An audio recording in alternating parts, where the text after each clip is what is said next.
Ayollar chidamli bo'ladi-da, juda chidamli, juda sabrli bo'ladi-da. Mana chidaydi, munosabat har qanaqa haqoratni chidaydi.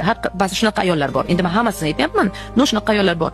Haqoratni ham chidashi mumkin, tazyiqni ham chidashi mumkin, hamma narsani chidaydi. Bir kun prost mana bu uzilmagunigacha. Ichidan agar sabr kosasi to'ladi-yu, uzilib qoladi-yu, 7 yilda kimdadir 2 yilda, kimdadir 2 oyda uzildimi? Bo'ldi. Siz bu ayolni bu dunyolarni olib beraman deng. To'ngni o'zgaraman deng. Men senga endi bo'lib faqat senga e'tibor beraman deng. Qaytara olmaysiz. Bo'ldi. Uzildimi ichida bo'ldi. Shunaqa sovuq muz Antarktida bo'lib keladi ichi. Shu insonga nisbatan bo'ldi. Bu ayol o'zi eplaydi, o'zi oilasini qiladi, hammasini o'zi qiladi. Lekin endi erdan ketadi. Ana shungacha olib kelish kerak emas-da. Shuning uchun ham suhbatlashish kerak. Ana shuning uchun ham o'tirib, shu ayol bilan umringni o'tkazishni xohlaysanmi? Shu ayol seni sevyaptimi? Shu ayol senga shuncha mehr, muhabbat ko'rsatyaptimi? E'tibor ko'rsatyaptimi? Ozgina san ham shunga nisbatan mehrli bo'l. E'tiboringni ko'rsat, vaqtingni ajrat, biznes, ish, pul emas.